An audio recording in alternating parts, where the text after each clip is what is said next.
হাবিবকে নিজের সান্নিধ্যে ডেকে নিয়ে যেন তার নবীকে ব্যথার মধ্যে আল্লাহ একটা সান্ত্বনা দিয়েছিলেন। হাজিরিন, আচ্ছা আপনারা যারা হাঁটাহাঁটি করছেন বসে যান, কারণ 1 ঘন্টার বেশি তো আমি বসতে পারবো না। যতক্ষণ বসবো যেন আপনারা যে উদ্দেশ্য নিয়ে আমাকে নিয়ে এসেছেন সেটা সফল হয়, আমরা চাই। যারা মুরব্বী আছেন চেয়ারে বসা যান, যাদের সুযোগ আছে সামনেই বসলেই ভালো। সেমন্ত হাজিরিন, এবার মেরাজের ব্যাপারে কথা বলতে গেলে প্রথমে কিছু কথা আমাদেরকে বুঝতে হবে। একটা হচ্ছে মেরাজ হয়েছিল গায়েবের জগতে, এই দুনিয়াতে নয়, গায়েবের জগতে। তাই মেরাজ সম্পর্কে কোনো কিছু জানতে হলে আমাদেরকে গায়েব থেকে জানতে হবে। আর গায়েবের সংবাদ আমাদেরকে হয় আল্লাহর কিতাব দিতে পারে, নইলে আল্লাহ নবী দিতে পারে। বুঝতে পেরেছেন? তাই নিজের বানোয়াট কিচ্ছা কাহিনী কিংবা ওই যে রূপকথার গল্প থেকে নিয়ে এসে ওইটাকে আর একটু ইসলামী রং চড়িয়ে গল্প যেগুলো আমাদের সমাজে বলা হয়, আল্লাহর ওয়াস্তে এগুলো থেকে মানে পরিত্যাগ করবেন, এগুলো বিশ্বাসও করবেন না আর বলবেনও না। আর মনে রাখবেন, আল্লাহর নবীর নামে নিজে বানিয়ে বানিয়ে কিছু বলা এত বড় অপরাধ। রাসূল পাক সাল্লাল্লাহু আলাইহি ওয়াসাল্লাম বলেছেন, মান কাযিবা আলাইয়া মুতাআম্মিদান ফালইয়াতাবাওয়া মাকআদাহু মিনান নার।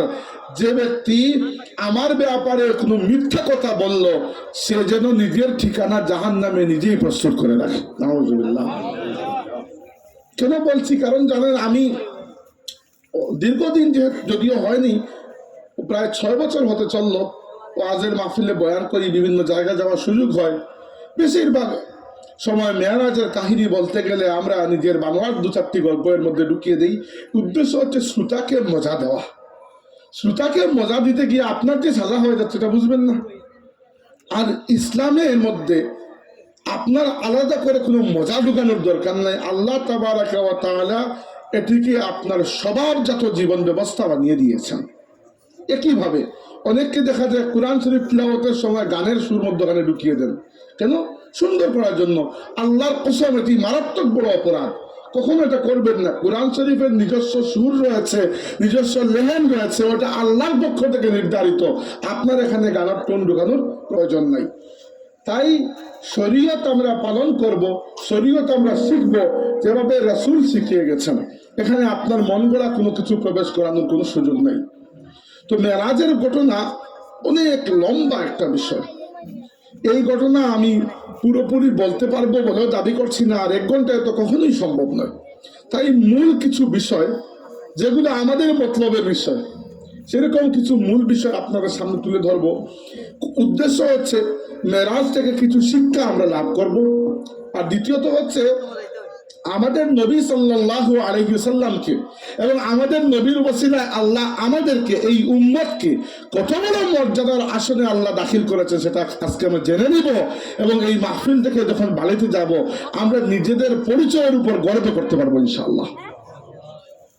রাসূল পাক সাল্লাল্লাহু আলাইহি ওয়াসাল্লাম বলেছেন যে ওই মেরাজের রাতের সূচনা কিভাবে হয়েছিল। আল্লাহ নবী বলেছেন যে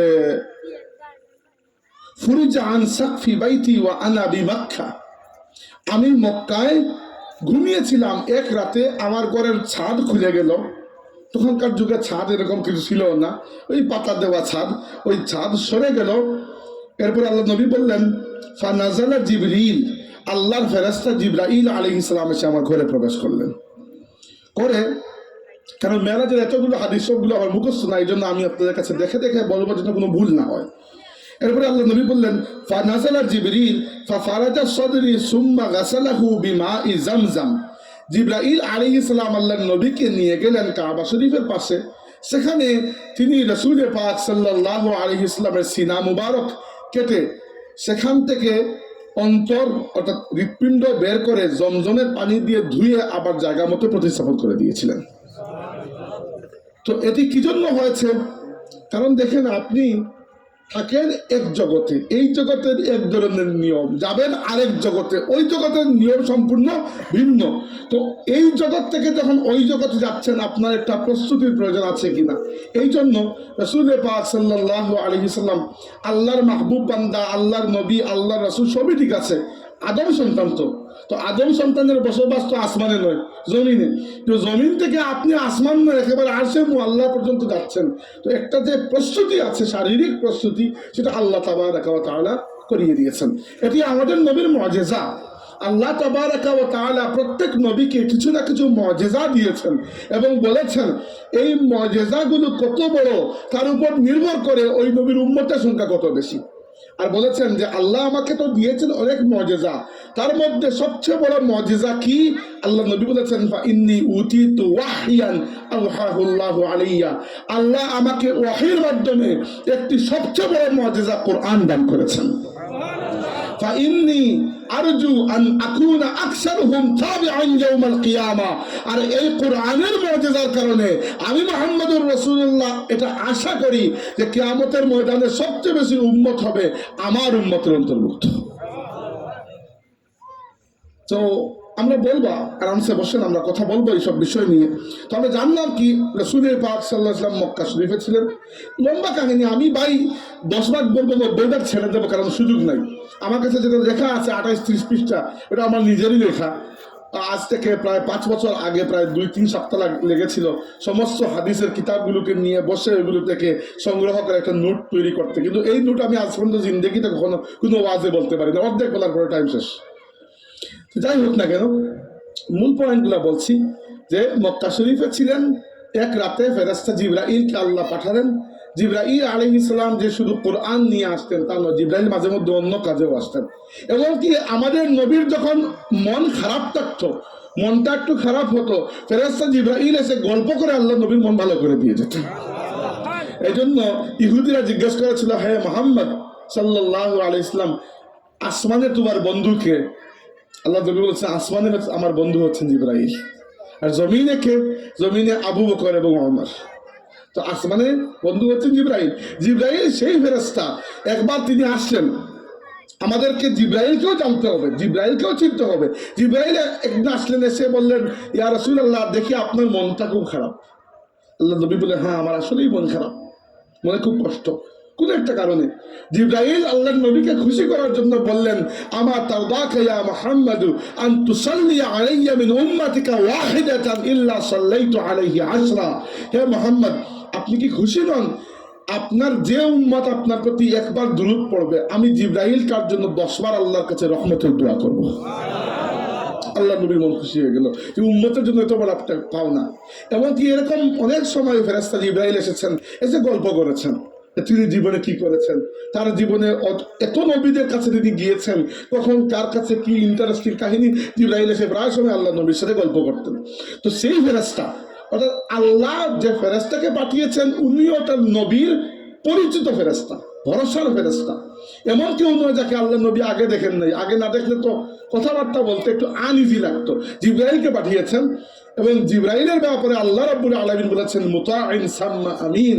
জিবরাইল একে তো আল্লাহর কাছে সবচেয়ে বিশ্বস্ত এবং জিবরাইল সমস্ত ফেরেশতাদের নেতৃত্ব দানকারী। তো জিবরাইল এসে একটা ওপেন হার্ট সার্জারি করেছেন, করে আল্লাহ নবী সাল্লাল্লাহু আলাইহি সাল্লামকে একটা প্রস্তুতির মধ্য দিয়ে নিয়েছেন যে মেরাজে যাবেন। এরপরে হাদিসে এসেছে, আচ্ছা কোন হাদিসে কত নাম্বার এগুলো আর বলছি না, এগুলো বলতে গেলে আধা দিন এগুলোতে লেগে যাবে। মনে রাখবেন আমি মিথ্যা কিছু বলবো না ইনশাআল্লাহ। তো যাই হোক, রাসূল পাক সাল্লাল্লাহু আলাইহি ওয়াসাল্লাম বললেন যে এরপরে জিবরাইল আমার সামনে একটা প্রাণীকে হাজির করলেন। হাদিসে এসেছে আল্লাহ নবী বলেছেন উতিতু বিল বুরাক, জিবরাইল আমার সামনে বুরাক নিয়ে আসলেন। প্রশ্ন আছে বুরাকটা আবার কি? আল্লাহ নবী নিজে বলেছেন ওয়াহুয়া দাব্বাতুন আবিয়াদুন তাওয়িলুন ফাওকাল হিমারি ওয়া দুনাল বাগলি। এটা একটা 4 পায়ে প্রাণী যেটি অনেক লম্বা এবং ঘোড়া আর গাধার মধ্যবর্তী উঁচু। ঘোড়ার থেকে একটু কম উঁচু, গাধার থেকে একটু বেশি উঁচু, এই দুইটার মধ্যখানে। এবং বলেছেন যে ইয়াদাউ হাফিরাহু ইনদা মুনতাহা তারফিহি, এই প্রাণীটা যখন লাফ দেয় তার নিজের দৃষ্টিসীমার বাইরে একটা লাফ দিতে পারে, এত দ্রুতগামী। এবং একটা কথা বুঝেন, আমরা আজকে বিজ্ঞানের কল্যাণে জানি যে এই পুরো সৃষ্টির মধ্যে সবচেয়ে গতিশীল হচ্ছে আলো। আলোর থেকে তো বেশি, বিজ্ঞানের ছাত্ররা ভালোই জানেন, আলোর থেকে বেশি গতি আর কিছুরই নাই। সেকেন্ডে 2,97,000 প্রায় 3 লক্ষ কিলোমিটার প্রত্যেক সেকেন্ডে প্রায় 3 লক্ষ কিলোমিটার। এই আলো বা আসমান থেকে যে বিজলি চমকায়, বিজলির সাথে যে আলো, ওটাকে আরবিতে বলা হয় বার্ক। কোরআন শরীফে সূরা বাকারায় আছে বার্ক শব্দ। এই বার্কের বহুবচন হচ্ছে রাক। বার্ক শব্দের বহুবচন রাক। তো দেখা যাচ্ছে আল্লাহ রাব্বুল আলামিন একটা প্রাণীকে পাঠিয়েছেন যে প্রাণী আলোর চাইতে বেশি গতিতে চলতে পারে, কারণ এত লম্বা পথ আপনি পাড়ি দিবেন সেরকম যানবাহনও তো লাগবে। তো রাসূল পাক সাল্লাল্লাহু আলাইহি ওয়াসাল্লাম বললেন যে আমি বুরাকের কাঁধে যখন উঠে বসলাম, বুরাক নাড়াচাড়া করতে শুরু করলো, এবং যখনই বুরাক নাড়াচাড়া করতে শুরু করলো তখন জিবরাইল ধমক দিয়ে বললেন, আবি মুহাম্মাদুন তাফআলু যালিক, এত বড় সাহস, তুমি মুহাম্মদ সাল্লাল্লাহু আলাইহি ওয়াসাল্লামের সাথে এইরকম আচরণ করছো, এই বেয়াদবি করছো। ফামা রাকিবাকা আহাদুন আকরামু আলাল্লাহি মিনহু, জেনে রাখো আল্লাহর পুরো সৃষ্টির মধ্যে উনার চেয়ে আল্লাহর কাছে সম্মানী আর কেউ হতে পারে না। আমাদের হাদিসের ইমামগণ এই হাদিসের ব্যাখ্যা করার সময় একবার নিজেরাই প্রশ্ন করেছেন যে এই কাজ আল্লাহ বুরাককে দিয়ে কেন করালেন? আল্লাহ আগে যদি বুরাককে বলে দিতেন যে বেয়াদবি করো, তো বুরাক বেয়াদবি করতো না, কিন্তু কেন করালেন? কাহিনী কি? কাহিনী হচ্ছে বুরাক নড়াচড়া করার কারণে আল্লাহ জিবরাইলের মাধ্যমে এমন একটা কথা বের করেছেন যেটা কিয়ামত পর্যন্তের জন্য রেকর্ড হয়ে গেছে, যে বুরাক তুমি যাকে নিয়ে উপরের দিকে যাওয়ার জন্য আদিষ্ট হয়েছ, আল্লাহর কাছে তার পুরো মাখলুকের মধ্যে এর চেয়ে সম্মানী আর কিছু নাই। তো তার নবীর সম্মানকে স্পষ্ট করার জন্য, ফেরেশতাদের মুখ থেকে স্পষ্ট করার জন্য আল্লাহ তাবারাক ওয়া তাআলার আদেশে বুরাকই কাজ করেছে। এরপরে রাসূলুল্লাহ সাল্লাল্লাহু আলাইহি ওয়াসাল্লাম রওনা দিলেন। যাত্রা পথে অনেক কিছু দেখলেন, এত লম্বা কাহিনী বলতে পারবো না। যাত্রাটা ছিল দুই ভাগে বিভক্ত, আসলে বা তিন ভাগে বলতে পারেন বিভক্ত, আমার মতে যতটুকু আমি পড়ে পেয়েছি। প্রথম যাত্রাটা হচ্ছে মসজিদে হারাম থেকে মসজিদে আকসা পর্যন্ত, ওটাকে বলা হয় ইসরা। ইসরা মানে হচ্ছে রাতের সফর, রাতে যখন সফর করবেন এর নাম হচ্ছে ইসরা। মসজিদে হারাম থেকে মসজিদে আকসা পর্যন্ত এইভাবে তিনি গেছেন। দুই নম্বর ভাগ হচ্ছে মসজিদে আকসা থেকে সিদরাতুল মুনতাহা পর্যন্ত, যেটা গেছেন উপরের দিকে। মানে আপনারা ইংরেজিতে এরকম এল লেখেন, এই এল এর মতো একটা এইদিকে মসজিদে হারাম থেকে মসজিদে আকসা, আর একটা মসজিদে আকসা থেকে উপরের দিকে, এল শেপের। আর উপরের দিকে কোন জায়গা? সিদরাতুল মুনতাহা, যেটা সৃষ্টি জগতের সর্বশেষ। এরপরে সৃষ্টি জগৎ আর নাই, এরপরে কে? আল্লাহ তাবারাক ওয়া তাআলা। কিভাবে? যেভাবে আল্লাহর শান, আল্লাহ কিভাবে এটা আমরা জানি না, কিন্তু এরপরে আর সৃষ্টি জগতের কারো যাওয়ার কোনো অনুমতি নাই, এমনকি জিবরাইল আলাইহিস সালামের অনুমতি নাই।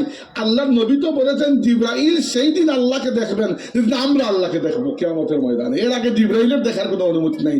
জিবরাইল আল্লাহর আদেশ শুনেন, কিন্তু তাবারাক ওয়া তাআলা হচ্ছেন গায়বুল গায়ব, আল্লাহকে দেখার অনুমতি জিবরাইলেরও নাই। তো যেটি বলছিলাম, তিন নম্বর ধাপ হচ্ছে সিদরাতুল মুনতাহা থেকে পরের অংশ, ওইটা কিভাবে আল্লাহ জানেন না, তার নবী জানেন। তো যাই হোক, যাওয়ার পথে কিছু কিছু জায়গা খুব গুরুত্বপূর্ণ। আল্লাহ নবী বললেন, আমি যাচ্ছিলাম, যাওয়ার পথে প্রথমে এক জায়গায় যাওয়ার পরে বুরাক থেমে গেল। জিবরাইল বললেন, ইয়া রাসূলুল্লাহ, আপনি এখানে নামুন, 2 রাকাত নামাজ আদায় করুন। আল্লাহ নবী নামলেন, নামাজ আদায় করলেন এবং জিজ্ঞেস করলেন যে জিবরাইল এটা কোন জায়গা? তখন জিবরাইল বলে, ইয়া রাসূলুল্লাহ, এটা হচ্ছে তাইয়্যিবা, পবিত্র শহর মদিনা। এই শহরে কিছুদিন পরে হিজরত করে আপনি আসবেন। আল্লাহ আগে আপনার নামাজের মাধ্যমে এই জায়গাকে আবাদ করে দিচ্ছেন। এরপরে আবার উঠলেন, আবার চলে খানিকক্ষণ পরে যাওয়ার পরে বুরাক থামলো। জিবরাইল বললেন, নেমে 2 রাকাত নামাজ আদায় করুন। আল্লাহ নবী নামলেন, নামার পরে নামাজ আদায় করলেন এবং জিজ্ঞেস করলেন জিবরাইল ওটা কোন জায়গা? আল্লাহ নবী আগে কোনটা জিজ্ঞাসা করেন না, নামাজ আদায় করার পরে জিজ্ঞেস করেছেন। তার মানে বোঝা যায় যে আল্লাহ এবং রাসূলের আদেশ যখন আমরা পাবো, প্রথমে প্রশ্ন না করে প্রথমে পালন করবো, এরপরে প্রশ্ন করবো যেখানে কি আছে না আছে। আল্লাহ বলেছেন মদ হারাম, এবার মদের মধ্যে কোন ভাইরাস কি কোন জীবাণু আছে ওইটা দেখার বিষয়ই না, প্রথমে খাওয়া ছেড়ে দেবো, খাবো না, এরপরে দেখবো কি আছে না আছে। এবার আপনি যদি প্রথমেই টেস্ট করতে বসে যান তাহলে বোঝা যাবে আপনি বান্দা হওয়ার হক আদায় করতে পারেন নাই। বান্দা হচ্ছেন তিনি যাকে তার রব বলা মাত্র সে নত হয়ে যায়। তাইলে রাসূল পাক সাল্লাল্লাহু আলাইহি ওয়াসাল্লাম নামলেন, 2 রাকাত নামাজ পড়লেন। জিবরাইল বললেন, ইয়া রাসূলুল্লাহ, এটা হচ্ছে তুরে সিনা, সেই পর্বত যেখানে আল্লাহ তাবারাক ওয়া তাআলা তার মাখলুকের মধ্যে একমাত্র মাখলুক মুসা আলাইহিস সালামের সাথে কথা বলেছিলেন। এরপরে আবার চললেন, আবার খানিকক্ষণ যাওয়ার পরে নামলেন, জিবরাইলের কথায় 2 রাকাত নামাজ পড়লেন এবং জিবরাইল বললেন, ইয়া রাসূলুল্লাহ, এটা হচ্ছে বাইতুল লাহাম, ইংরেজিতে বেতলাহাম বলা হয়, যেখানে আল্লাহর একজন মহান রাসূল ঈসা আলাইহিস সালামের জন্ম হয়েছিল। নবীর জন্মের জায়গা এটা। এভাবে করতে করতে আল্লাহ নবী বললেন, রাআইতু মূসা ফি বিলাইলাতি উসরিয়া বি ওয়া হুয়া কাইমুন ইউসাল্লি ফি কবরিহি। আমি যখন মেরাজের রাতে যাচ্ছিলাম মুসা আলাইহিস সালামের কবরের উপর দিয়ে, দেখি মুসা তার কবরে দাঁড়িয়ে দাঁড়িয়ে নামাজ আদায় করছে। একটা প্রশ্ন আসে, কিভাবে আদায় করবেন? কারণ আল্লাহ নবীর আর একটা হাদিস আছে, রাসূল পাক সাল্লাল্লাহু আলাইহি ওয়াসাল্লাম বলেছেন যে আল আম্বিয়া ও আহিয়া উন ফি কুবুরিহিম ইউসাল্লুন, নবীগণ তাদের কবরে জীবিত অবস্থায় থাকেন, নামাজ আদায় করেন। ওই জীবন দুনিয়ার জীবন নয়, ওইটা বরজাখী জীবন। ওই জীবন আপনার আমার মৃত্যুর মতো নয়, ওইটা এর থেকে ভিন্ন বিষয়। বুঝতে পেরেছেন? আল্লাহ নবী সাল্লাল্লাহু আলাইহি ওয়াসাল্লাম বলেছেন, ইন্নাল্লাহা হাররামা আলাল আরদি আন তাকুলা আজসাদাল আম্বিয়া, আল্লাহ তাবারাকা ওয়া তাআলা নবীদের দেহ ভক্ষণ করাকে মাটির জন্য হারাম করে দিয়েছেন। তাইলে এভাবে করতে করতে আল্লাহ নবী চলে গেলেন ইসরার সর্বশেষ পয়েন্ট, মানে কোন জায়গা? মসজিদে আকসা। মসজিদে আকসায় গিয়ে রাসূল পাক সাল্লাল্লাহু আলাইহি ওয়াসাল্লাম বললেন, ওয়াকাদ রাআইতুনি ফি জামাআতিন মিনাল আম্বিয়া, আমি তাকিয়ে দেখলাম আমি সমস্ত নবীদের মধ্যখানে বসে আছি। আল্লাহ আমাদের নবীকে তো রূহ এবং জিসিম সহ এখানে নিয়ে গেছেন, বাকি নবীদেরকেও রুহানিভাবে জমা করেছেন। কি জন্য? কারণ আল্লাহ তার নবীকে একটা টাইটেল দেবেন, টাইটেল দেওয়ার জন্য যে কাজ করানোর প্রয়োজন আল্লাহ সেটা করাবেন। এইটা হচ্ছে আল্লাহর প্ল্যান। কি কাজ সেটা পরে বলছি।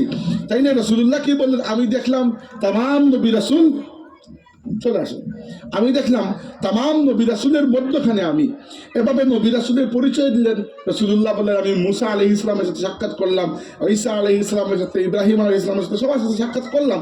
করার পরে কি হলো? ফাহানাতিস সালাত, জিবরাইল বললেন, ইয়া রাসূলুল্লাহ নামাজের ব্যবস্থা করা হচ্ছে।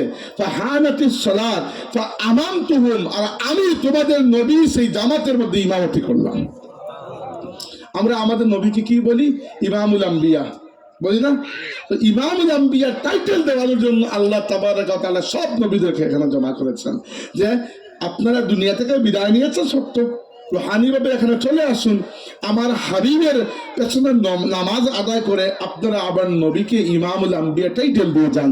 রাসূল পাক সাল্লাল্লাহু আলাইহি ওয়াসাল্লাম সমস্ত নবীদের জামাতে ইমামতি করেছেন।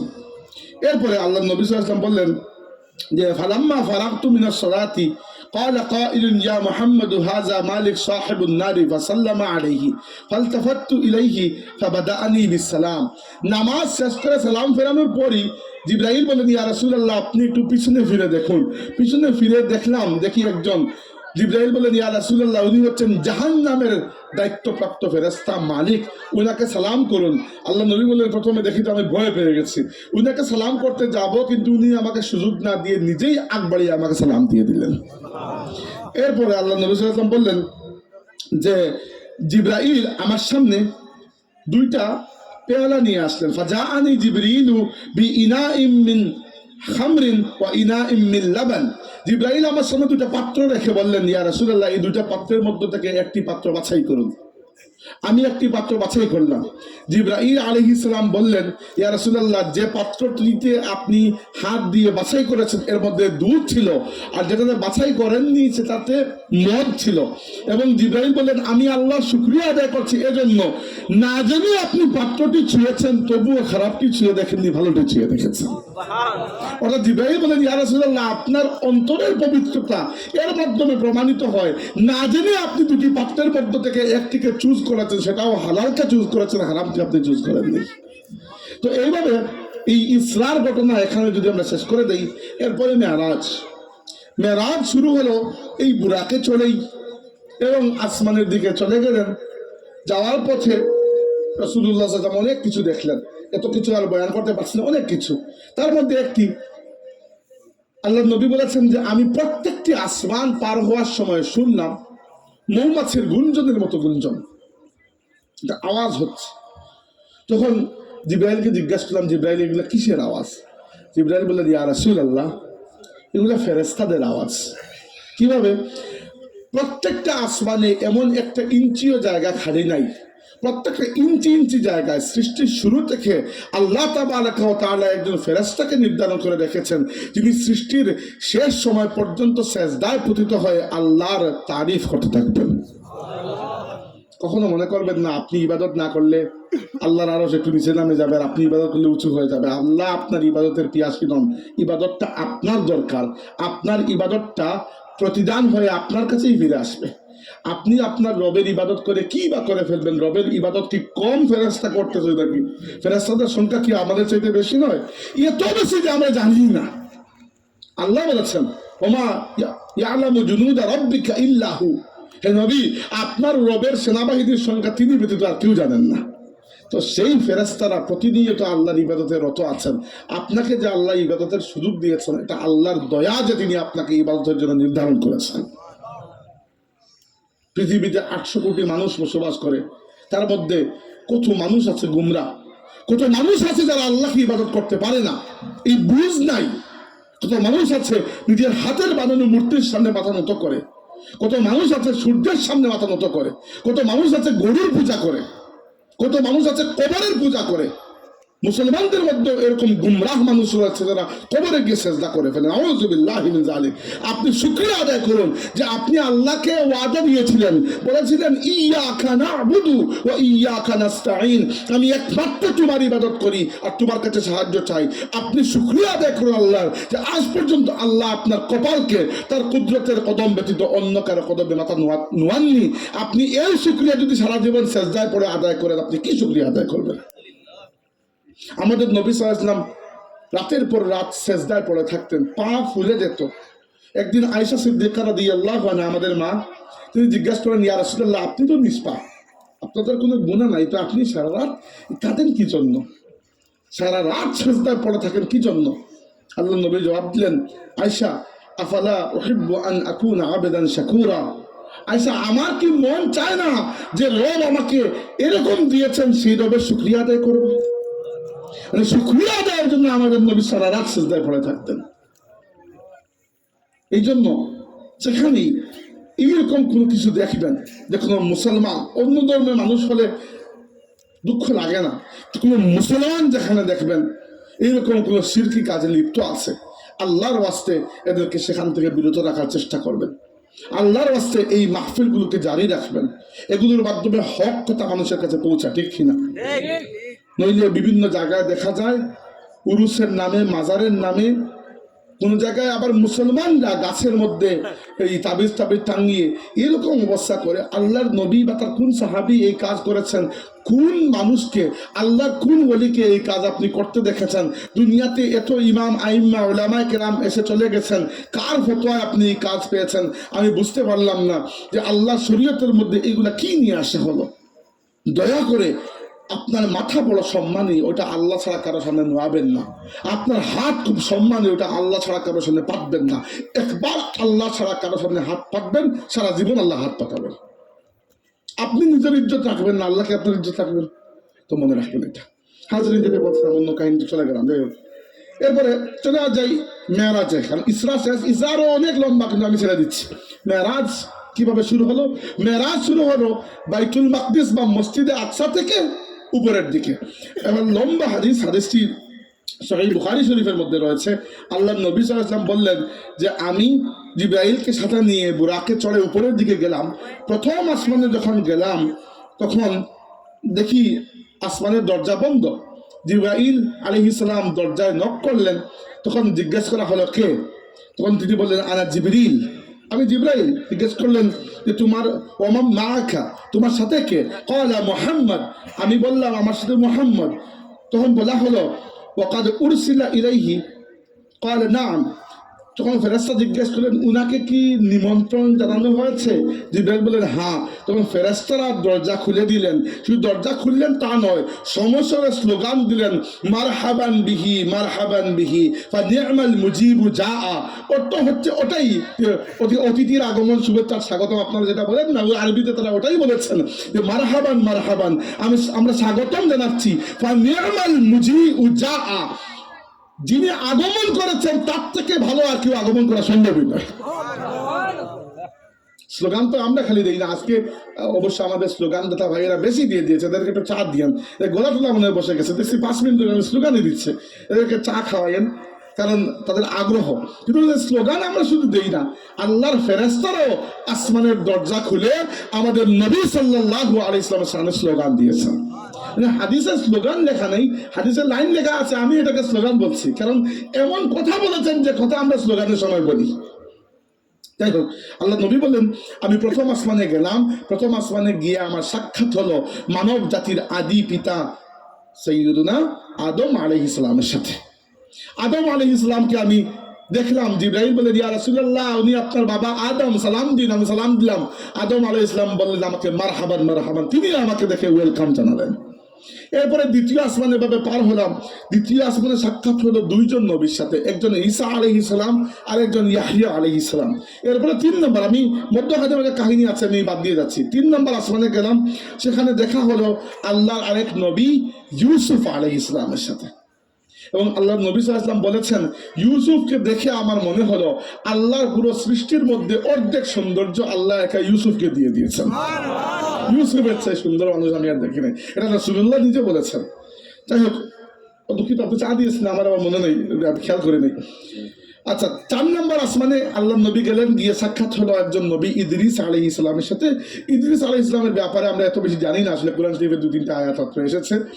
এরপরে গেলেন 5 নম্বর আসমানে, সেখানে সাক্ষাৎ হলো নবী হারুন আলাইহিস সালামের সাথে, মুসা আলাইহিস সালামের বড় ভাই হারুন। 6 নম্বর আসমানে গেলাম, সেখানে সাক্ষাৎ হলো আল্লাহর নবী, আল্লাহর রাসূল, আল্লাহর অত্যন্ত মায়ার রাসূল মুসা আলাইহিস সালামের সাথে। মায়ার কি জন্য বলছি, কুরআন শরীফে আপনি মুসা আলাইহিস সালামের সাথে যদি আল্লাহর কথোপকথন পড়েন, আপনার অনেক আনন্দ লাগবে যে আল্লাহর এত মায়ার কোনো বান্দা হতে পারে। মুসা আলাইহিস সালাম যেন আল্লাহর খুবই আদরের, এভাবে তিনি আল্লাহর সাথে কথা বলতেন। তো এরপরে গেলাম 7 নম্বর আসমানে, সেখানে গিয়ে দেখলাম একজন অতি বৃদ্ধ মানুষ হেলান দিয়ে বসে আছেন, তার পাশে ছোট ছোট বাচ্চারা। জিবরাইলকে জিজ্ঞেস করলাম, জিবরাইল উনি কে? জিবরাইল বললেন, ইয়া রাসূলুল্লাহ, সালাম দিন, উনি আপনার বাবা ইব্রাহিম আলাইহিস সালাম। আদম আলাইহিস সালাম পুরো মানব জাতির পিতা। পুরো মানব জাতির মধ্যে অনেকগুলো নসল সামনের দিকে গিয়েছে। রাসূলুল্লাহ সাল্লাল্লাহু আলাইহি সাল্লাম এবং মুসলিম জাতি, ইহুদি জাতি, খ্রিস্টান জাতি, এরা প্রত্যেকেই ইব্রাহিম আলাইহিস সালামের নসল থেকে বেরিয়ে এসেছে। এদের প্রত্যেককে মুসলিম হওয়ার কথা ছিল, মুসলিম হওয়া উচিত ছিল।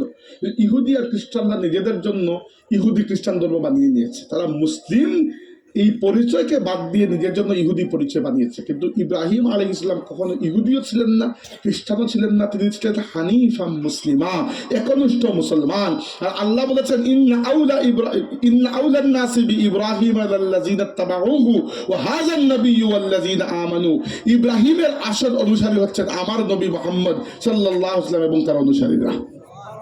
তো যখন ইব্রাহিম আলাইহিস সালামের সাথে সাক্ষাৎ হলো, তখন রাসূল পাক সাল্লাল্লাহু আলাইহি ওয়াসাল্লাম সালাম করলেন। গিয়ে ইব্রাহিম আলাইহিস সালাম জিবরাইলকে জিজ্ঞেস করলেন, উনি কে?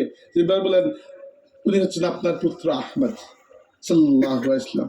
ইব্রাহিম আলাইহিস সালাম বলেন, মারহাবান, তুমি আমার কত উত্তম পুত্র। মানে ইব্রাহিম আলাইহিস সালামের নসলের তো, তিনি হচ্ছেন নবীদের দাদা, দাদাদের দাদা, অনেক উপরের। তো তিনি তো বলতেই পারেন এভাবে।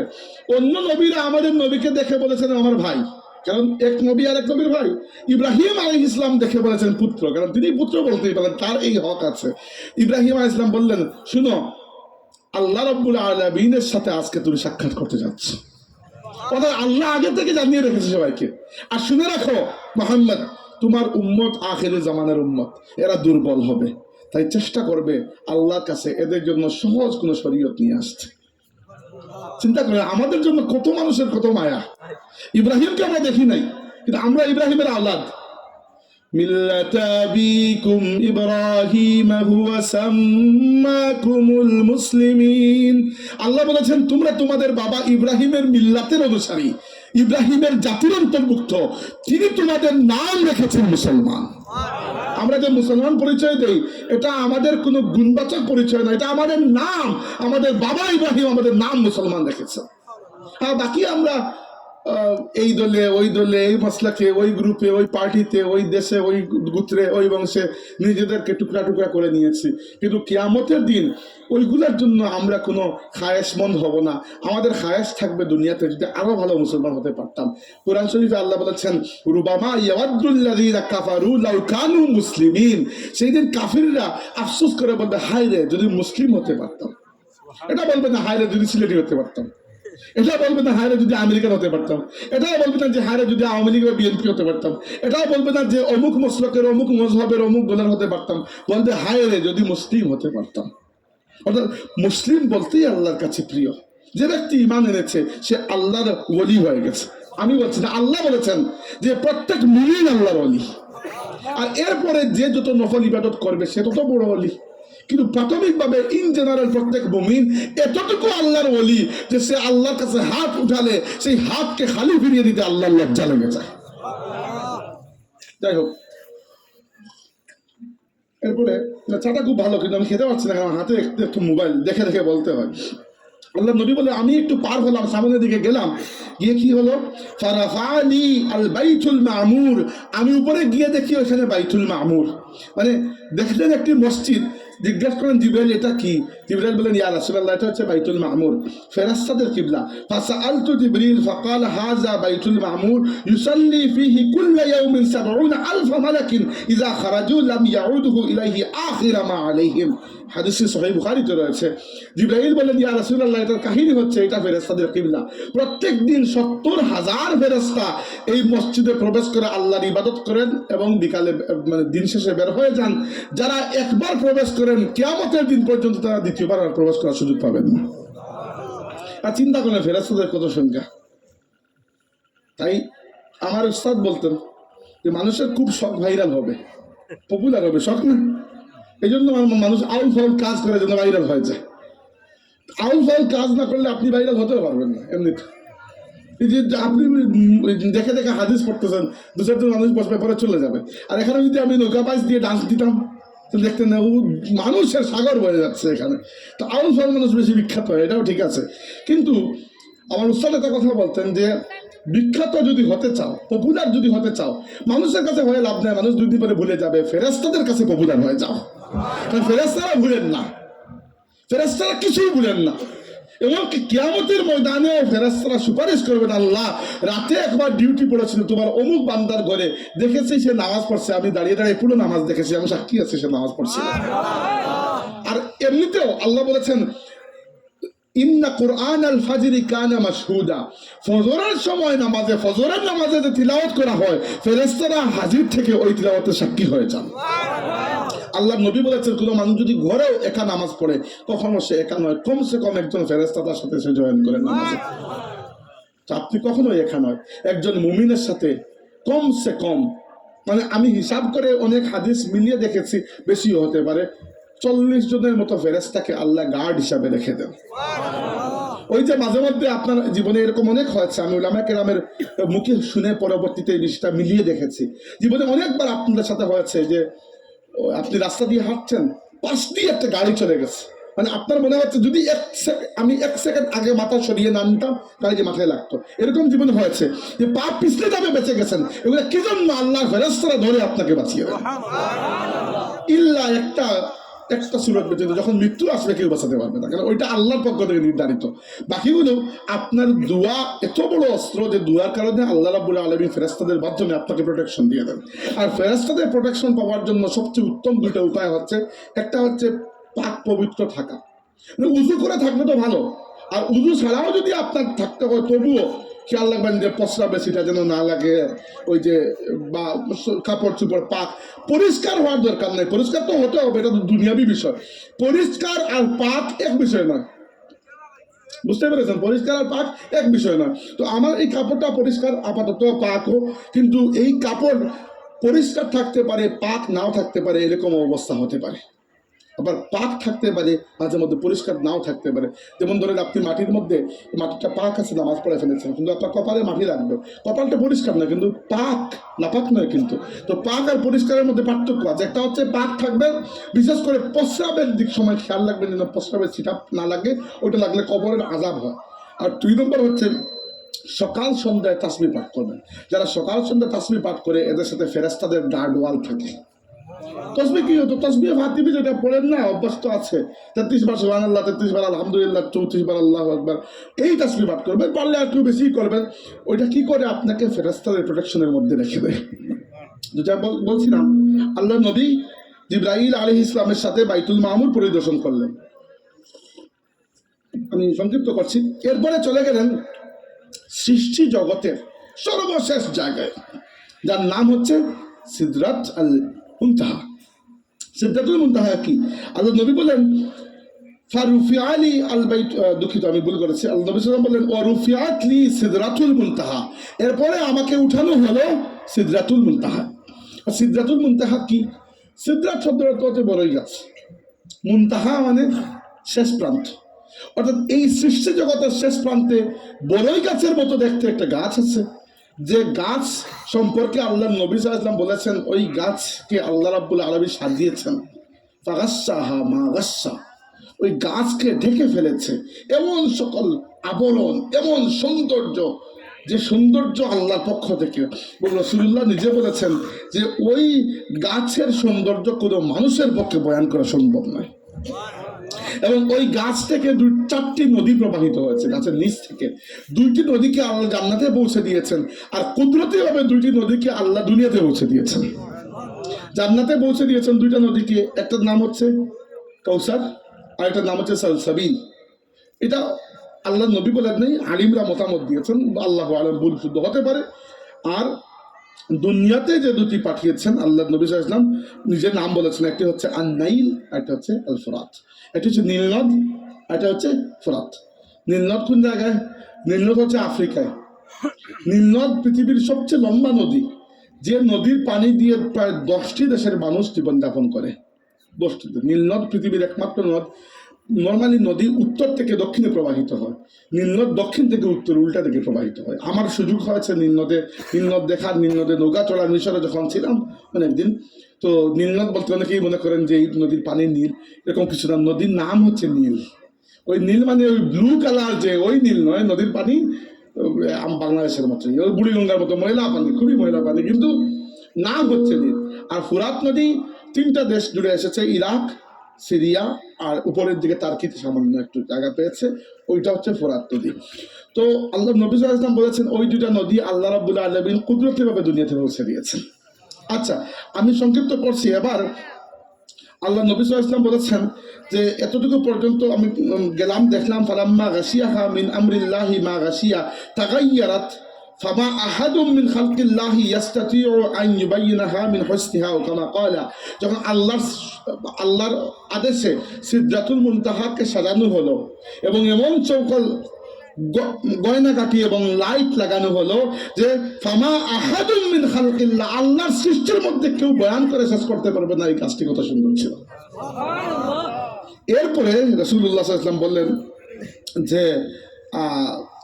আমি জিবরাইল আলাইহিস সালামের সাথে সাক্ষাৎ করলাম জিবরাইলের আসল ফেরেশতার সুরতে। জিবরাইল আলাইহিস সালাম একজন ফেরেশতা, তাই না?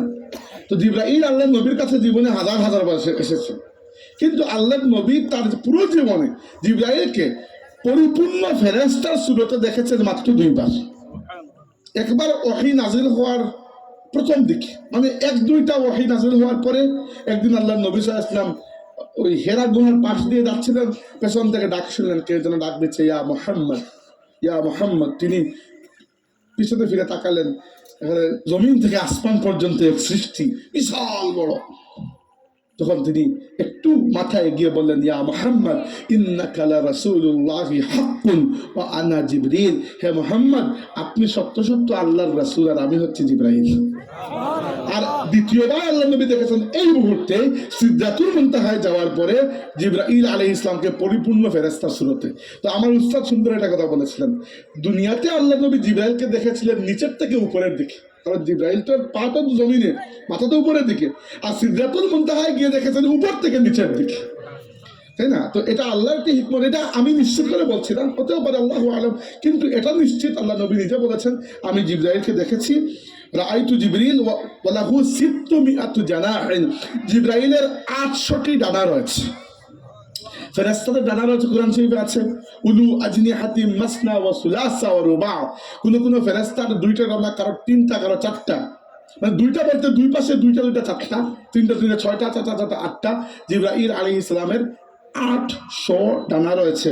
এবং আল্লাহ নবী সাল্লাল্লাহু আলাইহি ওয়াসাল্লাম বলেছেন যে জিবরাইলের ডানার ব্যাপারে যে ইয়ান্তাসিরু মিন রিসিহি আত-তাহাওয়িল আদ-দুররু ওয়াল ইয়াকুত, তিনি যখন পাখা নাড়া দেন তখন সেখান থেকে ইয়াকুত পাথর মণিমুক্তা ঝরে ঝরে পড়ে। এটা হচ্ছে আল্লাহর সৃষ্টির মধ্যে এক মহান সৃষ্টি হচ্ছেন ফেরেশতা জিবরাইল। কিন্তু ওদিকে আরেকটা বিষয় হচ্ছে, আল্লাহ নবী সাল্লাল্লাহু আলাইহি ওয়াসাল্লাম বললেন, যখন এই জায়গা পার হলাম এবং একেবারে আল্লাহ তাবারাকা ওয়া তাআলার নৈকট্য লাভ করার এই প্রেক্ষাপটে আল্লাহ নবী সাল্লাল্লাহু আলাইহি ওয়াসাল্লাম বললেন হাত্তা যা সিদরাতুল মুনতাহা ওয়াদান, এরপরে বললেন যে মারাতু লাইলাতা উসরিয়া বিল মালাইল আলা ওয়া জিবরিল কা হিরসিল বালি মিন খাশিয়াতিল্লাহ। এরপরে যখন জিবরাইলকে দেখলাম আমি সিদরাতুল মুনতাহার পরে, তখন দেখি যেহেতু আল্লাহ রাব্বুল আলামিন আমাদেরকে নিকটে নিয়ে যাচ্ছেন, দেখলাম জিবরাইল আল্লাহর ভয়ে একটা পেছন টেনার মতো হয়ে গিয়েছে। কি জন্য? কারণ জিবরাইল তার রবকে চিনেন, আমরা আল্লাহকে চিনি না, তাই আমাদের মধ্যে হেডমের কোনো অভাব নেই। আমাদের মধ্যে এত অহংকার কিনা, আমরা মনে করি আমরা মনে হয় মস্ত বলে কিছু। আপনি আল্লাহ মাফ করুন, এখন মারা যান, দুনিয়াতে কারো কিছু হবে না। আল্লাহে আপনাকে খবর দিয়েছে আপনার সন্তানের রাত্রে ঠিকই খেয়ে ঘুমাবে, বুকা পেটে খেয়েও ঘুমাবে, দুনিয়াতে আপনাদের কিছুই হবে না। এই বিশাল বড় সৃষ্টি আল্লাহর, বিলিয়ন বিলিয়ন গ্যালাক্সিজ, এই গ্যালাক্সিগুলোর মধ্যে একটি গ্যালাক্সি হচ্ছে মিল্কি ওয়ে গ্যালাক্সি। সেই গ্যালাক্সির মধ্যে বিলিয়ন বিলিয়ন সৌরজগৎ, এর মধ্যে একটি সৌরজগৎ হচ্ছে সেই সৌরজগৎ যেখানে সূর্য এবং তার কেন্দ্রে, সূর্যকে কেন্দ্র করে বিভিন্ন গ্রহ নক্ষত্র ঘুরে, অসংখ্য গ্রহ নক্ষত্র, এর মধ্যে একটা হচ্ছে আমাদের পৃথিবী। সেই পৃথিবীর 204টা না কয়টা দেশ, এর মধ্যে ছোট্ট এক দেশ বাংলাদেশ। সেই দেশের একটা গ্রাম হচ্ছে আপনার চিরাঙ্গা। সেখানে বসে যদি আপনি মনে করেন যে আমার থেকে বড় বড় হয় আর কেউ নাই, আপনি হিসাব করেন যে সার্বভৌম ক্ষমতা কার, আমার নাকি আল্লাহ? তাইলে যদি আপনি, কারণ বাংলাদেশে তো প্রায় সময় বলা হয় যে সার্বভৌম ক্ষমতার মালিক হচ্ছেন জনগণ। বাংলাদেশে যারা এই কথা বলেন তারা মনে হয় জানেন না যে এই পৃথিবীর বাহিরেও অনেক কিছু আছে। আপনি যে সার্বভৌম ক্ষমতার মালিক হয়ে গেলেন, অর্থাৎ যে ক্ষমতাকে আর প্রশ্ন করা যায় না, সেই ক্ষমতা তো একমাত্র আল্লাহ। যদি সার্বভৌম ক্ষমতার মালিক আপনার হতো, আপনার হাতে থাকতো, তাহলে আপনি তো নিশ্চয়ই আপনার দেশে ফ্লাড, ভূমিকম্প এগুলো আসতে দিতেন না, এটা আপনি তো আটকাতে পারেন না। তার মানে সার্বভৌম ক্ষমতা আপনার হাতে নয়। আসলে সার্বভৌম ক্ষমতা আপনার হাতে কি, আপনার কথা 2 দিন পরে আপনার সন্তানই শুনবে না। যারা এত সার্বভৌম করেন তাদের সন্তানরা বাইরে গিয়ে দেখায় গাঞ্জা টানে। তো এইগুলা আল্লাহর সাথে বিদ্রোহ করার মতো কুফরি কালাম, এগুলা বলবেন না। সার্বভৌম ক্ষমতার মালিক কে? আল্লাহ। আর এটা বুঝেছেন জিবরিল, কি জন্য? কারণ জিবরাইল তার রবকে চিনেছেন, রাসূলুল্লাহ তার রবকে চিনেছেন, আমরা আল্লাহকে চিনি না। এই জন্য আমরা মনে করি আমরা মনে হয় অনেক বড় হয়ে গেছি। আল্লাহ নবী কি বলেছেন? ও জিবরিল কা হিলসিল বালি মিন খাশিয়াতিল্লাহ, আল্লাহর ভয়ে জিবরাইল পেছনে টেনার মতো হয়ে গিয়েছিলেন। এরপরে আল্লাহ নবী সাল্লাল্লাহু আলাইহি ওয়াসাল্লাম বললেন, জিবরাইল বললেন যে ইয়া রাসূলুল্লাহ, আমি এখানে শেষ, সৃষ্টি জগৎ এখানে শেষ, এখন আপনি জানেন আপনার আল্লাহ জানেন কেমনি কি করবেন। আল্লাহ নবী সাল্লাল্লাহু আলাইহি ওয়াসাল্লাম বলেছেন, ওইটাও বুখারী শরীফের হাদিস, যে হাত্তা যা সিদরাতুল মুনতাহা, আমি সিদরাতুল মুনতাহা পার হলাম, ওয়া দানাল জাব্বারু রাব্বুল ইজ্জাতি ফাতাদাল্লা হাত্তা কানা মিনহু কাবা কাউসাইনি আও আদনা।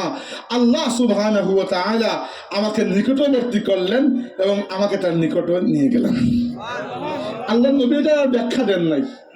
সাহাবীরা জিজ্ঞেস করেছেন, ইয়া রাসূলুল্লাহ হাল রাআইতা রাব্বাক, আপনি কি আপনার রবকে দেখেছেন? আগ্রহের বিষয় না এটা, আমাদের আগ্রহ লাগে। আল্লাহ নবী একটা জবাব দিয়েছেন, যে জবাব থেকে বিষয়টা ক্লিয়ার হয় নাই। বলেছেন নূরুন আন্না আরাহু, এর একটা অর্থ হতে পারে আমি নূর দেখেছি, আর একটা অর্থ হতে পারে নূর আমি কি দেখবো বা আমি কিভাবে দেখবো। তো এই জন্য সাহাবীদের মধ্যে, খেয়াল করে শোনেন, এটা কিন্তু অনেক স্পেশাল সমস্যা। সাহাবীদের মধ্যে, আল্লাহ নবী সাহাবীদের মধ্যে কিন্তু 2টা মতামত আছে। কেউ কেউ বলেছেন রাসূলুল্লাহ যে নূর দেখেছেন ওইটা আল্লাহ তাবারাকা ওয়া তাআলার হিজাব, আল্লাহর হিজাব বা পর্দা, যেটা আল্লাহ আর তার মাখলুকের মধ্যখানে। আর কেউ বলেছেন না, ওই নূর হচ্ছে আল্লাহর জাতে পাকের নূর, অর্থাৎ রাসূল সাল্লাল্লাহু আলাইহি ওয়াসাল্লাম আল্লাহকে সরাসরি দেখেছেন, কেউ বলেছেন আল্লাহর হিজাবের আড়াল থেকে দেখেছেন। এবার যে জায়গায় সাহাবীদের মতানৈক্য আছে, ওই জায়গায় আপনি যেটা ইচ্ছা মনে করতে পারেন, কারণ 2 দিকেই মত আছে, কিন্তু অন্য মতকে আপনি গালাগালি করতে পারবেন না। বুঝতে পেরেছো কি বলছি? আবার বলছি যে মেরাজের রাতে রাসূল পাক সাল্লাল্লাহু আলাইহি ওয়াসাল্লাম আল্লাহ তাবারাকা ওয়া তাআলাকে একেবারে সরাসরি দেখেছেন কিনা, আয়েশা সিদ্দিকা রাদিয়াল্লাহু আনহা, আবু হুরায়রা রাদিয়াল্লাহু আনহু, ইবনে মাসউদ রাদিয়াল্লাহু আনহু, এরা বলেছেন রাসূলুল্লাহ সাল্লাল্লাহু আলাইহি ওয়াসাল্লাম নূর যেটা দেখেছেন ওটা আল্লাহর হিজাবের নূর, আল্লাহর হিজাবের নূর। আর আব্দুল্লাহ ইবনে আব্বাস, আব্দুল্লাহ ইবনে উমর, আনাস ইবনে মালিক এরা বলেছেন এটা আল্লাহর সরাসরি আল্লাহর সত্তার আল্লাহর জাতে পাকের নূর। এবার যেটা আপনার ইচ্ছা আপনি মনে করেন, আমার কোনো কথা নাই, কিন্তু যারা অন্য মত পোষণ করে তাদেরকে গালাগালি করবেন না, কাফির বলবেন না, কারণ সাহাবীদেরও মতামত আছে উভয় পক্ষে। তো যাই হোক না কেন, আমাদের রবকে তার নবী দেখাচ্ছেন কিনা ওটা রব আর তার নবীর বিষয়, আপনি না তো পেশ লাগাইয়া করবেন নাকি? আপনারা না এখানে হাসিল কি? আপনার হাসিল তো কিছুই না। তো রাসূলুল্লাহ সাল্লাল্লাহু আলাইহি ওয়াসাল্লাম বললেন যে আল্লাহর সাথে সাক্ষাৎ হলো ইত্যাদি হলো, এরপরে আল্লাহ আমাকে ফেরত পাঠালো। দুটো আয়াত আমাকে দিলেন, সূরা বাকারার শেষ দুইটা আয়াত। সূরা বাকারার শেষ দুইটা আয়াত এমন একটা সম্পদ, যে সম্পদ আল্লাহ দুনিয়াতে নাজিল করেন না, এটা নবীকে দেখে নিয়ে নিজে ওটা দিয়ে দিয়েছেন। আমি আর একটা হাদিস বলে শেষ করে ফেলবো, 9টা সময় পর্যন্ত আমার টাইমিং, এরপরে লম্বা করা সম্ভব না। তো আল্লাহ নবী সাল্লাল্লাহু আলাইহি ওয়াসাল্লাম বললেন যে আমি ফিরে আসছি আল্লাহর কাছ থেকে। 6 নম্বর আসমানে দেখে গিয়েছিলাম মুসা আলাইহিস সালামকে, দেখি এখনো তিনি বসে আছে। আমাকে দেখে ধরলেন, ইয়া মুহাম্মদ, আপনার রবের কাছ থেকে কি নিয়ে আসছেন, উম্মতের জন্য কি নিয়ে আসলেন? তখন রাসূল সাল্লাল্লাহু আলাইহি ওয়াসাল্লাম বললেন যে আমার রব আমার আর আমার উম্মতের উপর 50 ওয়াক্ত নামাজ ফরজ করেছেন দৈনিক। কত ওয়াক্ত? 50 ওয়াক্ত দৈনিক। মুসা আলাইহিস সালাম বললেন, ইয়া রাসূলুল্লাহ, আপনার উম্মত দুর্বল, তো নামাজ পড়তে পারবে না, আপনি আল্লাহর কাছে আবার ফিরে যান, গিয়ে বলুন আপনার আর আপনার উম্মতের জন্য খাফফিফ আনকা ওয়া আন উম্মাতিকা, ইয়া রাসূলুল্লাহ, আপনার আর আপনার উম্মতের জন্য যেন আল্লাহ নামাজের সংখ্যা পরিমাণ কমিয়ে দেন। আল্লাহর নবী সাল্লাল্লাহু আলাইহি ওয়াসাল্লাম প্রথমেই জানলেন, কারণ জিবরাইলের সাথে জিবরাইল আবার যুক্ত হয়েছেন, যে যেই মাত্র আল্লাহ রাব্বুল আলামিনের কাছ থেকে নিচে নেমেছেন জিবরাইল আবার সাথে যুক্ত হয়েছেন, কারণ তিনি তো সফর সঙ্গী। তো জিবরাইলকে আল্লাহ নবী জিজ্ঞেস করলেন, জিবরাইল আলাইহিস সালাম মতামত দিলেন, ইয়া রাসূলুল্লাহ, আমারও মনে হচ্ছে আপনার যাওয়া উচিত এবং কমানো উচিত। রাসূলুল্লাহ সাল্লাল্লাহু আলাইহি ওয়াসাল্লাম আল্লাহ তাবারাক ওয়া তাআলার সান্নিধ্যে ফিরে গেলেন এবং বললেন, ইয়া রব, আমি এবং আমার উম্মত যেন নামাজ পড়তে পারবে না, কমিয়ে দিন। আল্লাহ 5 ওয়াক্ত কমিয়ে দিলেন। আল্লাহ নবী আবার চলে আসলেন। মুসা আলাইহিস সালাম জিজ্ঞাসা করলেন, কত কমাইছেন? আল্লাহ নবী সাল্লাল্লাহু আলাইহি ওয়াসাল্লাম বললেন, 5 কমাইছি, 45 বাকি আছে। মুসা আলাইহিস সালাম বললেন, হবে না, 45 পড়তে পারলে 5 পড়তে সমস্যা কি? 45 অধিক বেশি, আপনি আবার যান, গিয়ে বলুন একটু কমিয়ে দিতে। রাসূল আবার গেলেন, আল্লাহ আরো 5 কমিয়ে দিলেন। মুসা আলাইহিস সালাম আবার বললেন, না হবে না, বেশি হয়ে গেছে, আবার যান। এভাবে আল্লাহ নবী সাল্লাল্লাহু আলাইহি ওয়াসাল্লাম 9 বার আল্লাহ তাবারাক ওয়া তাআলার কাছে গেলেন, আর আল্লাহ প্রত্যেকবার 5 ওয়াক্ত করে কমিয়ে কমিয়ে শেষ পর্যন্ত 45 ওয়াক্ত কমিয়ে 5 ওয়াক্ত রেখে দিলেন। মুসা আলাইহিস সালাম বললেন, কত বাকি আছে? রাসূলুল্লাহ বললেন 5। মুসা আলাইহিস সালাম বললেন, হবে না, আবার যান। আমার উম্মতের উপর নামাজের থেকে কম ছিল, মাত্র 3 ওয়াক্ত, ওরা ওগুলো পড়তো না। এ তো জালিম, আপনার উম্মত তো পড়বেন। আর সত্যিই তো আমাদের মধ্যে অনেকেই পড়ে না। মুসা আলাইহিস সালামের কিন্তু এক্সপিরিয়েন্স আছে, কারণ তিনি একটা উম্মত চালিয়েছেন এবং তার উম্মতের মতো 8টি উম্মত দুনিয়াতে কমই আছে না, বনি ইসরাইল। তো এই জন্য রাসূলুল্লাহ তো তখনও মক্কায়, তখনও মুসলমানদের সংখ্যা 150 মাত্র, পরে হবে বিশাল বড় উম্মত। কিন্তু মুসার এই অভিজ্ঞতা আছে, অভিজ্ঞতা থেকে তিনি বলছেন যে এত নামাজ আপনার উম্মত 5 ওয়াক্ত পারবেন, আপনি কম আনা দাও গিয়ে। তখন রাসূল পাক সাল্লাল্লাহু আলাইহি ওয়াসাল্লাম বললেন, ইয়া মুসা ইন্নী ইসতাহইতু মির রাব্বি, মুসা, আমি আর আমার আল্লাহর কাছে ফিরে গিয়ে কমাইতে লজ্জা পাচ্ছি। যখন রাসূলুল্লাহ এই কথা বললেন, ফানাদা মুনাদিন, একটি আওয়াজ শোনা গেল। আল্লাহ তাবারক ওয়া তাআলা বললেন, আমার বান্দাদের উপর আমি 5 ওয়াক্ত নামাজকেই ফরজ করলাম এবং এই 5 ওয়াক্তের মধ্যে আগের 50 ওয়াক্তের সওয়াবকে আমি প্রবেশ করিয়ে দিলাম। এরপরে রাসূল সাল্লাল্লাহু আলাইহি ওয়াসাল্লাম ফিরে আসলেন। ফিরে আসার সময় জান্নাত জাহান্নাম এগুলো পরিদর্শন করেছেন। আমি আর সম্ভব না, এগুলো একটু বিশাল লম্বা কাহিনী হয়ে যায়। জান্নাতে কিছু নিয়ামত তাকে দেখানো হয়েছে, যে সবরকারীর এই নিয়ামত, সত্যবাদীর এই নিয়ামত, এইগুলা। জাহান্নামকে মানে নাউযুবিল্লাহ, আল্লাহ নবীকে জাহান্নামে নিয়ে যাওয়া হয়নি, এটা তো কিভাবে সম্ভব। কিন্তু জাহান্নামের কিছু শাস্তির একটা রেপ্লিকা দেখানো হয়েছে। সুদখুরের এই শাস্তি, মৃত্যুকের এই শাস্তি, তারপরে চুগলখুরের এই শাস্তি, অমুকের সেই শাস্তি, এগুলো অনেক বিভৎস ভয়াবহ। আসার পথে আল্লাহ নবী সাল্লাল্লাহু আলাইহি ওয়াসাল্লাম অনেক কিছু দেখেছিলাম, আমি সবই বাদ দিচ্ছি। ফিরে এসেছেন, ফিরে এসে পরের দিন ওই ঘটনা বলছিলেন। তখনও কিন্তু মক্কায়, মদিনায় যান নাই, ইসলামী রাষ্ট্র হয় নাই, সাহাবীদের সংখ্যা মক্কা 13 বছর আল্লাহ নবী দাওয়াত দেওয়ার পরে সাহাবীদের সংখ্যা মাত্র 128 জন ছিল। তো সাহাবীদের কাছে যখন বলছেন, সবাই তো আর সাহাবী নয়, কিছু মক্কার মুশরিকরাও আছে, এরা তো শুনে বিশ্বাস করা তো দূরের কথা টিটকারি করতেছে।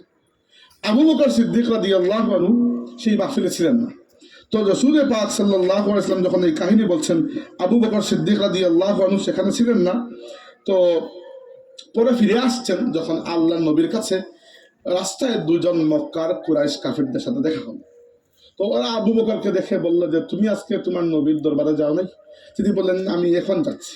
তারা বলল গিয়ে শুনো, তোমার নবী আজকে যে গল্প করতেছেন, তিনি নাকি এক রাতে মসজিদে হারাম থেকে মসজিদে আকসা হয়ে আর কোন কোন জায়গা হয়ে ফিরে এসেছেন। আবু বকর রাদিয়াল্লাহু আনহু আল্লাহর নবীর কাছে গিয়ে কনফার্ম করার আর অপেক্ষা করলেন না, শুধু আল্লাহর নবীর বরাত দিয়ে যে তারা বলেছে এই জন্য তিনি বলে উঠলেন লা ইন কানা ক্বালা যালিকা লা সাদাকা, তিনি যদি এই কথা বলে থাকেন তাহলে সত্য বলেছেন। আবু বকর আল্লাহর নবীর কাছে আসার আগে জিবরাইল এসে বললেন, ইয়া রাসূলুল্লাহ, আপনার সাহাবী আবু বকরকে আল্লাহ সিদ্দিক উপাধি দিয়েছেন। সেদিন থেকে আবু বকর সিদ্দিক হয়ে গেলেন। কি জন্য? আবু বকরের ইমানটা ভেজালহীন ইমান ছিল, অকৃত্রিম ইমান ছিল, আর্টিফিশিয়াল নয়। ওই ইমানটা কাঁচা ইমান। ওই ইমানটা এত মজবুত যে নবীর রেফারেন্সে তারা কিছু বলেছে, কাফির বলেছে, বলেছে নবীর রেফারেন্সে যদি বিশ্বাস করে নিয়েছে। এই ইমানটাই আমরা চাই। লাস্ট কথা, খালি লাস্ট করে লম্বা করতেছি। সাহাবী আব্দুল্লাহ ইবনে মাসউদ রাদিয়াল্লাহু আনহু বললেন, ইয়া রাসূলুল্লাহ, মেরাজে তো গেলেন, আমাদের জন্য কি নিয়ে আসলেন? আমাদের জন্য তো কিছু আনতে হবে না, মিঠাই কি নিয়ে আসছে? আল্লাহ নবী সাল্লাল্লাহু আলাইহি ওয়াসাল্লাম বললেন, তোমার জন্য তিনটা জিনিস নিয়ে আসছে, তিনটা উপহার। প্রথমটা হচ্ছে আসসালাওয়াতুল খামস, 5 ওয়াক্তের নামাজ। বাইরে নামাজ মেরাজের উপহার। নামাজকে গুরুত্ব না দিলে এইসব ওয়াজ নসিহত তাসবিহ তাহলিলে কোনো ফায়দা নাই, একেবারে বেহুদা জিনিস। যার আমল নামার মধ্যে নামাজ নাই, আল্লাহ ফিরেও দেখবেন না আর কিছু করছে কিনা, ডিরেক্ট জাহান্নাম। দয়া করে নামাজের পাবন্ধ হন। রমজান মাস আসছে, রমজান মাসে দেখবেন বেনামাজি মানুষও কিছু কিছু নামাজ পড়ে। রমজান মাসে একটা রুটিন বানান, এমন ভাবে রুটিন বানাবেন, এমন ভাবে 5 ওয়াক্তের নামাজকে নামাজকে কেন্দ্রে রেখে আপনার দিনকে সাজাবেন যে রমজান চলে যাওয়ার পরও নামাজের অভ্যাস চায় না। আল্লাহ যেন তৌফিক দেন, আমরা বলি আমিন। তাহলে মেরাজের প্রথম উপহার 5 ওয়াক্তের নামাজ। 2 নম্বরটা হচ্ছে খাওয়াতিমু সূরাতুল বাকারা। আল্লাহ নবী বললেন মেরাজের 2 নম্বর উপহার হচ্ছে সূরা বাকারার শেষ 2টা আয়াত। আমানার রাসূল বিমা উনজিলা ইলাইহি মির রাব্বিহি ওয়াল মুমিনুন। আল্লাহর রাসূল বলেছেন যে ব্যক্তি ওইগুলা রাতে পড়ে ঘুমাবে, ওই 2টা আয়াত লাকাফাতাহু, তার পুরো রাতের ইবাদত হিসাবে ওই 2টা আয়াত যথেষ্ট হয়ে যাবে। তাহলে যাদের মুখস্থ আছে আজ থেকে পড়ে ঘুমাবেন তো, আর যাদের মুখস্থ নাই মুখস্থ করে ফেলবেন। মাত্র 2 আয়াত। কিছু কিছু কোরআন শরীফের আয়াত তো মুখস্থ করা লাগে, তাই না? ফু দিতে হলেও তো লাগে, না খালি আমাকে বলবেন ফু দেন, নিজেও ফু দেওয়া যায়। ফু দেওয়ার জন্য আল্লাহ রাব্বুল আলামিন সূরা দিয়েছেন, সূরা ফাতিহা। আল্লাহ নবী বলেছেন আল ফাতিহা তো রুকিয়া। ফাতিহা হচ্ছে ফু দেওয়ার সূরা। ফাতিহা পড়ে নিজেকে ফু দিবেন, নিজের বাচ্চাকে ফু দিবেন। আমাকে দিয়ে ফু না দেওয়ালেই হবে, নিজেই ফু দিতে পারবেন। এবার যদি আপনার আয়াতুল কুরসি মুখস্থ না থাকে তাহলে জিন্নাতে ধরবেই আপনার। আয়াতুল কুরসি থাকলে কিসের কি, সবাই আপনাকে ভয় পাবে। তো জীবনে কত আগডুম বাগডুম বুড়াডুম মুখস্থ করেছেন, এইটাও করে ফেলেন। এটা তো আল্লাহর কালাম। তাহলে আমানার রাসূল থেকে শেষ 2টা আয়াত মাত্র মুখস্থ করে ফেলবেন, আর রাতে ঘুমানোর আগে ওগুলো তিলাওয়াত করে ঘুমাবেন। সারা রাত ঘুমাবেন, আল্লাহ আপনার আমল নামায় নফল নামাজের সওয়াব লিখবেন। শর্ত হচ্ছে এসব নামাজ পড়ে ঘুমাতে হবে। এসব নামাজ যদি না পড়েন ফরজ নামাজ, তাহলে খালি নফল দিতে লাভ হবে না। আচ্ছা, আর 3 নম্বর উপহার হচ্ছে আল্লাহ রাব্বুল আলামিন তার নবীকে কথা দিয়েছেন, ইয়া নবী, আপনার উম্মত যদি আল্লাহর সাথে শিরক না করে, আপনার উম্মত যদি আল্লাহর সাথে শিরক না করে, বাকি যত গুনাহ করে আমার কাছে আসুক, আমি সব গুনাহ মাফ করে দেব। ইল্লা শিরক, শিরক কখনো মাফ হবে না, কখনো মাফ হবে না। যে ইবাদত একমাত্র আল্লাহর হক, সেটা আর কেউ দিয়ে দেবেন না। যে মাথা একমাত্র আল্লাহর সামনে নোয়ান, ওটা আর কারোর সাথে নোয়াবেন না। যে দোয়া একমাত্র আল্লাহর কাছে মাঙ্গেন, ওটা আর কারো কাছে মাঙ্গবেন না। যে মহব্বত আল্লাহর জন্য, ওটা আল্লাহর জন্য। বাকি সমস্ত মহব্বত জায়েজ, কিন্তু আল্লাহর মহব্বতের অধীনে। যে তাওয়াক্কুল আল্লাহর উপর, সেটা অন্য কারো উপর করবেন না। কখনো মনে করবেন না আপনার কোম্পানি আপনাকে রিজিক দিচ্ছে, আপনার বস আপনাকে রিজিক দিচ্ছেন। কাল দেখেন না, করোনা ভাইরাস আসার পরে কত কোম্পানি আর কত বসকে খুঁজেই পাওয়া যায়নি। আর বাঁচিয়েছেন তো আল্লাহ বাঁচিয়েছেন। মহব্বত জরুরি, মা বাবাকেও মহব্বত জরুরি, স্ত্রীকেও, স্বামীকেও, বাচ্চাকেও। সেই মহব্বত যেন আল্লাহর মহব্বত থেকে আপনাকে দূরে না নিয়ে। ভরসা তাওয়াক্কুল, আমাদের চেয়ারের উপরও তাওয়াক্কুল করেছি, না করলে বসলাম কিভাবে? তাওয়াক্কুল তো করেছি যেটা ভাঙনের জন্য বসে আছে, কিন্তু ওই তাওয়াক্কুল যেন আল্লাহর উপর তাওয়াক্কুলের চাইতে বেশি না হয়ে যায়। বুঝতে পেরেছেন বিষয়টা? ভয়, খাউফ, ভয় আমরা পাই, বাঘকে সাপকেও ভয় পাই, কিন্তু সেই ভয় যেন আল্লাহর যে শাস্তিকে যে ভয়, সেই ভয়টা যেন আমাদের কমে না যায়। আশা, আশা তো অনেকের উপর করি, আপনাদের উপর আমি আশা করছি যে আমার কথাগুলো আপনারা খেয়াল দিয়ে শুনেছেন, শুনবেন, কিন্তু যে আশা আল্লাহর উপর সেটা তো অন্য কারোর উপর করতে পারা যায় না। তো এইগুলাও খেয়াল রাখা দরকার, ইমান কামিল হওয়ার জন্য এইগুলাও খেয়াল রাখা দরকার। আল্লাহ আমাদের বসা এবং শোনাকে কবুল করুন। ও আখির দাওয়ানা আলহামদুলিল্লাহি রাব্বিল আলামিন। দুরূদ শরীফ পড়ুন। সাল্লাল্লাহু আলা সাইয়্যিদিনা মাওলানা মুহাম্মদ ওয়া আলা আলিহি ওয়া সাহবিহি ওয়াসাল্লাম। আচ্ছা, আমাদের অতিথি আব্দুল্লাহ ফয়সাল ভাই চলে এসেছেন, তিনি আপনাদের সামনে মূল্যবান বয়ান করবেন। আমি সংক্ষিপ্ত দোয়া করে বিদায় নিচ্ছি, ওনাকে বসার জায়গা দেন। আল্লাহুম্মা আমিন। الحمد لله رب العالمين والصلاة والسلام على سيد المرسلين وعلى آله وأصحابه أجمعين. ربنا تقبل منا إنك أنت السميع العليم وتب علينا يا مولانا إنك أنت التواب الرحيم. الله أمره مغفر دو أمره زنده مرده ما وبره مغفر دو مولا আল্লাহ তোমার বান্দা এই মাহফিল সাজাইছো, এই মাহফিলটা কবুল ফরমাও আল্লাহ। এই মাহফিলের ওসিলায় এই এলাকার তমাম মুর্দেগানরা তুমি মাফ করে দাও মাওলা। খাস করে যারা মা বাবা কবরবাসী আছেন আজকের মাহফিলের সওয়াব নিয়ে রুহুল উপরে পৌঁছাও আল্লাহ। যারা মা বাবা জিন্দা আছেন নেক হায়াত দাও। বহুত মানুষ বেমারি আছেন আল্লাহ, তুমি শিফা দান করো আল্লাহ। বহুত মানুষ বেরোজগারি আল্লাহ, তুমি হালাল রুজির দরজা খুলে দাও। অভাবী হলোর অভাবরে দূর করে দাও। ব্যবসায়ী হলোর ব্যবসার মাঝে বরকত দাও। ছাত্র হলরে লেখাপড়ায় কামিয়াবি দান করো। বহুত মানুষ দেশের বাইরে আসেন আল্লাহ, দোয়া চাই বড় বেগতিক অবস্থার মাঝে আল্লাহ তোমার বান্দা হলরে হেফাজতে রাখো মোলা। হালাল রিজিকের মাঝে তুমি বরকত দাও আল্লাহ। আমরা নামাজি বানাও, আমরা পরিবারের নামাজি বানাও আল্লাহ। আল্লাহ আমরা জালিম বানাইও না, আমরা মজলুম বানাইও না, তোমার বান্দা হিসাবে রাখো। দুনিয়া থেকে বিদায় দেওয়ার সময় তোমার বান্দা হিসাবে বিদায় দিও মৌলা। আল্লাহ তোমার কাছে ভিক্ষা চাই আর মৌতের সময় আমরা ইমানের সাথে খাতিমা বিল খায়র নসিব করিও আল্লাহ। আমরা কবরের আযাবরে মাফ করে দিও আল্লাহ। হাসরের ময়দানে তোমার হাবিবর লিওয়ায়ে হামদুর নিচে আমরা জায়গা দিও আল্লাহ। তোমার হাবিবর শাফাআত থেকে আমরা বঞ্চিত করিও না আল্লাহ। এই মহান মাস রজব, সামনে মহান শাবান, এরপরে তোমার সবচেয়ে রহমত বরকত মাগফিরাতের মাস হইল রমজান আল্লাহ। এই মাসগুলার কোনো খয়র বরকত থেকে আমরা বঞ্চিত করিও না। খাস করে লাইলাতুল কদর থেকে আমরা বঞ্চিত করিও না আল্লাহ। তোমার হাবিবর মেরাজের মাস হইল পবিত্র রজব মাস। তোমার হাবিব সাল্লাল্লাহু আলাইহি সাল্লামে তোমার কাছে যত কল্যাণ চাইছেন আমরাও চাইয়ার, যত কিছু থেকে পানাহ চাইছেন আমরাও চাইয়ার। আমরা তোমার নবীর মায়ার উম্মতের তালিকাভুক্ত করিলাও আল্লাহ। এই মাহফিল দ্বারা সাহায্য সহযোগিতা করছেন তোমার বান্দা হলে দুনিয়া আখিরাতে সাহায্য করো। বিফদলি সুবহান রাব্বিকা রাব্বিল ইজ্জাতি আম্মা ইয়াসিফুন ওয়া সালামুন আলাল মুরসালিন আলহামদুলিল্লাহি রাব্বিল আলামিন। আসসালামু আলাইকুম। অসংখ্য অসংখ্য ধন্যবাদ হযরত মাওলানা হাফিজ মারজানা আহমদ চৌধুরী ফুতুলি সাহেবকে। এ পর্যায়ে বক্তব্য নিয়ে আসছেন হযরত